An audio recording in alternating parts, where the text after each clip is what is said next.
नमो भगवते वासुदेवाय नमः. राधे राधे. नमस्कार यूट्यूब फॅमिली. आपल्या यूट्यूब चॅनलमध्ये आपले सहर्ष स्वागत आहे. मग सगळे कसे आहात? मजेतच असाल. मी आज तुमच्यासाठी शिवमहापुराण कथा पठण ही सिरीज घेऊन आले आहे.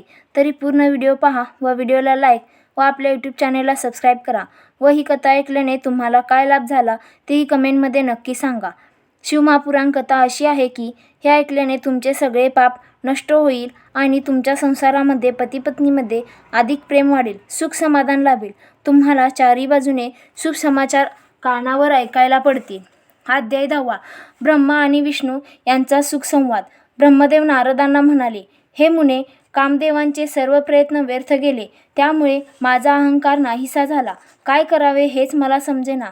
त्यामुळे मग विष्णूंचे स्मरण केले. चतुर्भुज कमलनयन, हातामध्ये शंख चक्र गदा पद्य धारण केलेले भक्तवत्सल्य विष्णूंना पाहून माझ्या नेत्रातून प्रेमाश्रू वाहू लागले. ते पाहून विष्णू म्हणाले, तुम्हाला काय दुःख आहे ते सांगा, मी त्याचे निवारण करतो. मी म्हणालो, माझे दुःख आपणच दूर करू शकता. भगवान रुद्रांना मोहित करण्यासाठी मी कामदेवांना पाठवले होते. त्यांच्याबरोबर रती, वसंत आणि मार्गणही होते. त्यांनी खूप प्रयत्न केले, पण त्याचा काही उपयोग झाला नाही. सृष्टीच्या प्रारंभी मी दक्षाधिक 10 मानसपुत्रांना निर्माण केले. तसेच वाणीद्वारे एक कन्याही निर्माण केली. ती सुंदर कन्या पाहून माझ्या मनात मोह निर्माण झाला. तेव्हा रुद्रदेवांनी माझा अपमान करून माझा धिक्कार केला. सर्वांसमोर माझी निंदा केली. त्यावेळी मला अतिशय दुःख झाले. ते एखाद्या स्त्रीचा पत्नी म्हणून स्वीकार करतील, त्यावेळीच माझे दुःख दूर होईल. यासाठीच मी तुम्हाला शरण आलो आहे. विष्णू म्हणाले, हे ब्रह्मदेव, शिव हे सर्वांचे कर्ते आहेत, पालक आहेत, संहारक आहेत. ते परात्पर परब्रह्म आहेत, सर्वव्यापी परमात्मा आहेत. ते 3 गुणांच्या पलीकडे आहेत. ते भक्तांच्या अधीन राहणारे आहेत. तरी तुम्ही त्यांना शरण जा, त्यांचे भजन करा, ते तुमचे कल्याण करतील. तुम्ही गौरीला प्रसन्न करण्याच्या उद्देशाने शिवजींचे स्मरण करा, शिवादेवीचे ध्यान करा. ती देवी प्रसन्न झाली तर सर्व काही तुमच्या मनासारखे होईल. तुम्ही दक्षाला तप करण्यास सांगावे, त्यामुळे ते शिवजीसाठी पत्नी उत्पन्न करण्यास समर्थ होतील. शिव आणि गौरी निर्गुण परब्रह्म स्वरूप आहेत. ते स्वेच्छेने सगुण साकार होतील. भक्तांची इच्छा पूर्ण करण्यासाठी ते नेहमी तत्पर असतात. शिवजींनी तुम्हाला व मला उत्पन्न केले. उमेसह प्रगटलेल्या त्या अविनाशी प्रभूंनी तुम्हाला सृष्टिकार्य करण्याचा आदेश दिला आणि माझ्यावर सृष्टीपालन करण्याची जबाबदारी सोपवली. तुम्ही दोघांनी रुद्राची पूजा करावी असे त्यांनी सांगितले. तो तुमचे मनोरथ पूर्ण करेल. उमेची देखील 3 रूपे आहेत. त्यापैकी लक्ष्मी ही माझी पत्नी होईल, सरस्वती ही ब्रह्मदेवाची पत्नी होईल, तसेच पूर्णरूपा सती ही रुद्राची पत्नी होईल. आता शिवादेवी सती नावाने अवतीर्ण होणार आहेत. तिच्या निर्मितीसाठी आपण योग्य तो प्रयत्न करावा. नारदा अशा प्रकारे मला मार्गदर्शन करून विष्णू निघून गेले. त्यांच्याकडून मला दुःख निवारण करण्याचा मार्ग सापडला. अध्याय 11.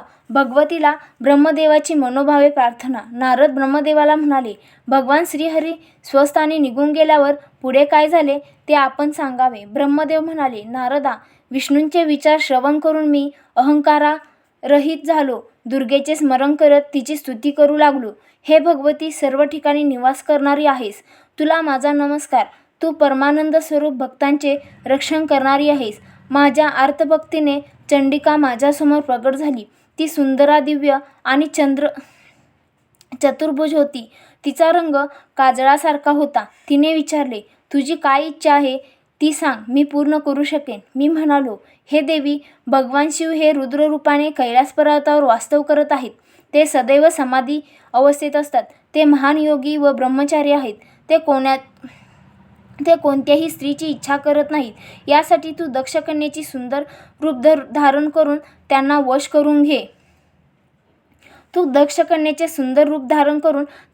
करून घे.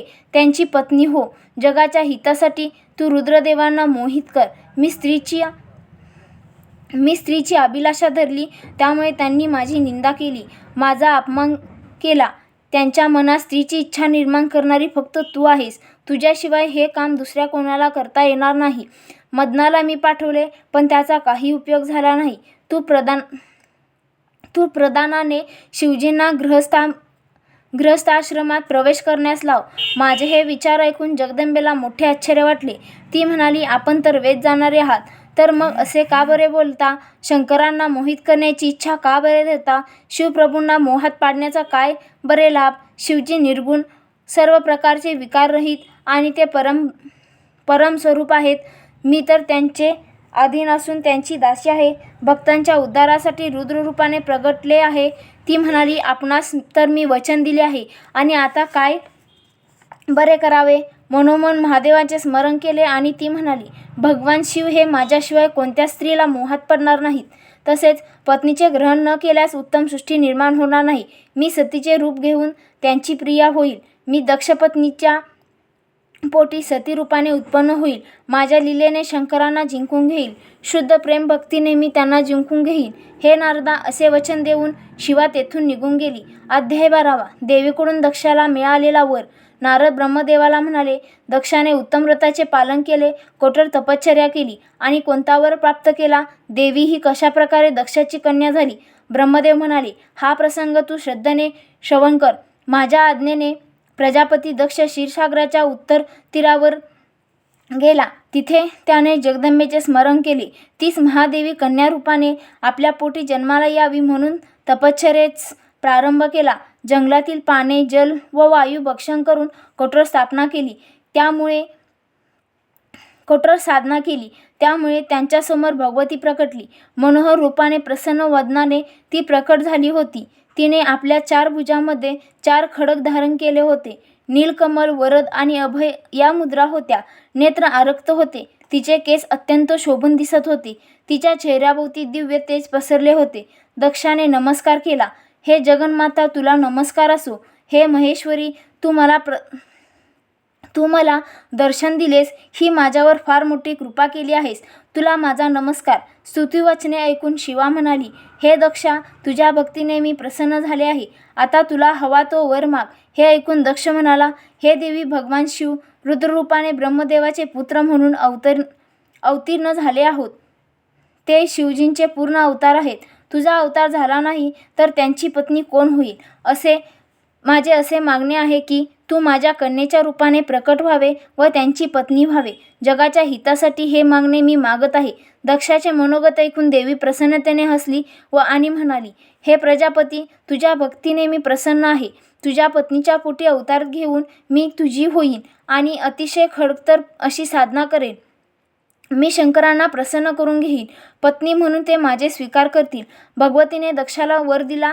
तो म्हणाला, तुझे कार्य सिद्ध करणार आहे, परंतु तुझ्याकडून माझा जर अनादर झाला तर माझ्या शरीराचा मी त्याग करेन. नारदा, याप्रमाणे भगवतीने दक्षाला वर दिला आणि ती अंतर्धान पावली. दक्ष आपल्या आश्रमात परतला. तो आनंदामध्ये मग्न होता. अध्याय 13. दक्षाकडून सृष्टीचा आरंभ आणि नारदास शाप. ब्रह्मदेव म्हणाले, नारदा, देवीचे वरदान मिळून दक्ष आपल्या आश्रमात परतला. माझ्या आज्ञेने विविध प्रकारची सृष्टी निर्माण करू लागला. जीवांची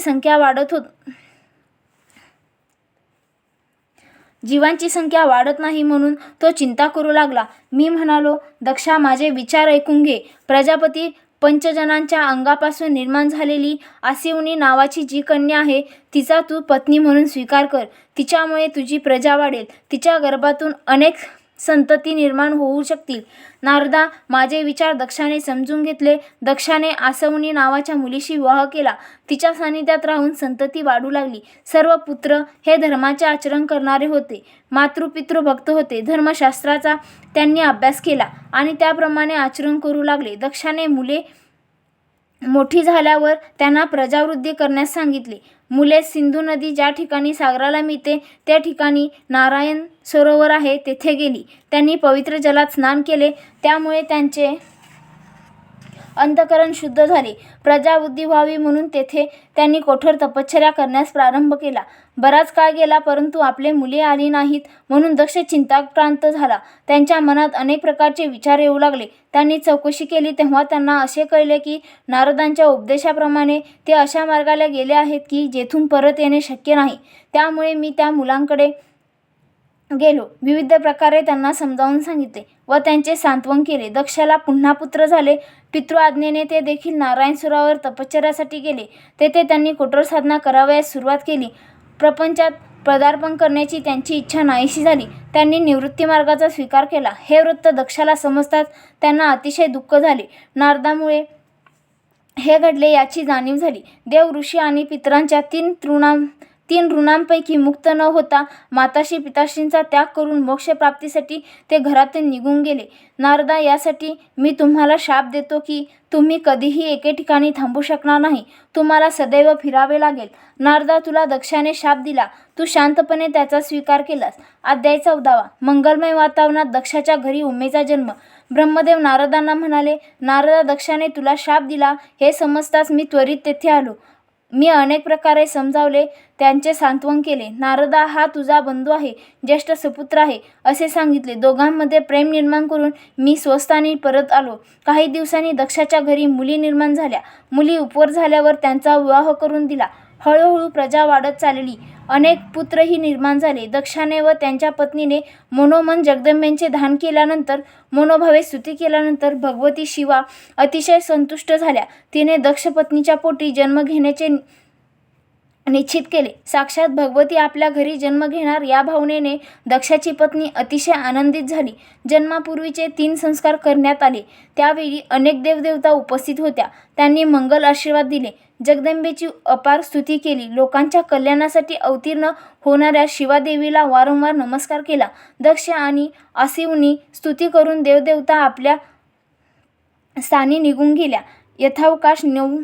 यथावकाश 9 महिने पूर्ण झाले तेव्हा एका सुमुहूर्तावर भगवती देवीची कन्यारूपात अवतार झाला. तिला पाहताच दक्ष व पत्नीला अतिशय आनंद झाला. तेजोमय कन्या पाहून ती साक्षात शिवादेवी आहे याची खात्री पटली. सारे वातावरण व आसमंत प्रसन्न झाले होते. सुगंधी वारा वाहू लागला होता. वृक्षवल्ली डोलू लागल्या. दक्षाने त्या कन्येला नमस्कार केला आणि तिची मनोभावे स्तुती केली. अंतःकरणापासून केलेली स्तुती ऐकून भगवती प्रसन्न झाली. ती म्हणाली, हे प्रजापती, मी तुला पूर्वी जो वर दिला होता तो आज सिद्ध करत आहे. त्या तपश्चर्याचे फळ ग्रहण कर. एवढे बोलून पुन्हा तिने बालरूप धारण केले. त्या बालिकेचे रडणे ऐकून दक्षपत्नीच्या दासी आणि इतर काही स्त्रिया धावत धावत तेथे आल्या.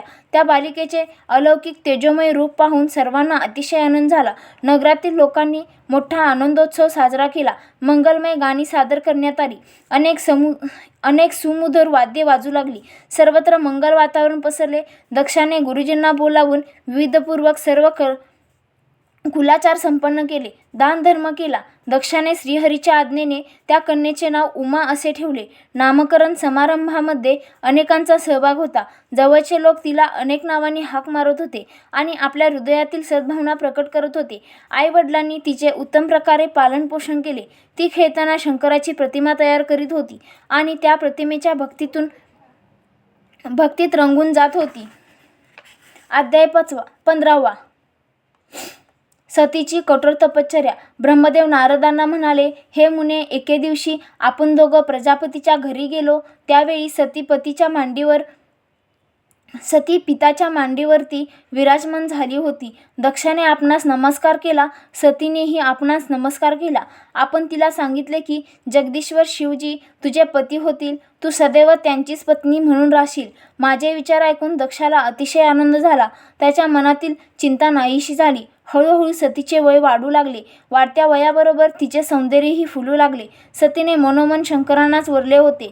तिने आपल्या मातोश्रींना सांगितले की शिवजींना वरण्याची माझी इच्छा आहे. त्यांना प्रसन्न करून घेण्यासाठी मला तपश्चर्या करावयास हवी. मातोश्रींची अनुमती मिळताच तिने शिवजींची आराधना करावयास सुरुवात केली. माघशीर्ष महिन्यात प्रतिपदा, षष्ठी व एकादशीच्या दिवशी सतीने भगवान शंकरांचे पूजन केले. गुळ, भात व मिठाचा नैवेद्य दाखविला. कार्तिक चतुर्दशीला खीर व अनारसे यांनी शंकरांची आराधना केली. मनोमन त्यांचे चिंतन केले. माघशीर्ष कृष्ण अष्टमीला तिने तीळ, जव आणि तांदूळ यांनी शिवपूजन केले. त्यांची आरती केली. पौष शुद्ध सप्तमीला रात्री जागरण केले. प्रातःकाळी शिवजींचे पूजन केले आणि खिचडीचा नैवेद्य दाखवला. अनेक रात्री जागरण करून शिवजींचे पूजन केले. चैत्र शुद्ध चतुर्दशीला दिवसभर शिवनामाचे स्मरण केले. पळस व दावणा याने त्यांची पूजा केली. वैशाख शुद्ध तृतीयेला तिळाचा आहार घेतला आणि 9व्या जपाच्या भावाने नव्या जपाच्या भावाने रुद्रदेवाची पूजा केली. 1 महिना अशीच पूजा केली. ज्येष्ठ पौर्णिमेला मालतीची फुले वाहून पूजा केली. श्रावण शुद्ध अष्टमीस यज्ञोपवीत वाहून पूजन केले. भाद्रपद त्रयोदशीस विविध फुलांनी व फळांनी शंकरांची पूजा केली. चतुर्थीच्या दिवशी फक्त पाणी प्राशन केले. नारदा सतीची तपश्चर्या पाहण्यासाठी सर्व देवता, ऋषी, विष्णू आणि मी गेलो होतो. आम्ही तिला आदराने नमस्कार केला. त्यानंतर आम्ही कैलास पर्वतावर गेलो. त्यावेळेस सावित्री आणि विष्णू समवेत लक्ष्मी दोन्हीही आल्या होत्या. आम्ही सर्वांनी रुद्रदेवांना नमस्कार केला. आम्ही त्यांना म्हणालो, आपण सात्विक, राजस, तामस यांचे स्वामी आहात. वेदत्रयी आणि लोकत्रयी ही तुमचीच रूपे आहेत. तुम्हाला आमचा नमस्कार असो. हे महेश्वर, जे शुद्ध अंतकरणाने तुमची भक्ती करतात त्यांना तुम्ही वश होता. तुमचा आघात महिमा पूर्णपणे कोणाला कळू शकत नाही, म्हणून आम्ही तुमच्यासमोर नतमस्तक झालो आहोत. नारदा शंकराची स्तुती करून विनम्रपणाने तेथे उभे राहिलो. ओम नमः शिवाय. तरी व्हिडिओ आवडला असेल तर व्हिडिओला लाईक, शेअर, कमेंट व आपल्या यूट्यूब चॅनेलला सबस्क्राईब करा. तसेच बेल आयकॉनवर क्लिक करा, जेणेकरून आपल्या नवीन व्हिडिओची नोटिफिकेशन तुम्हाला सर्वात आधी येईल. राधे राधे.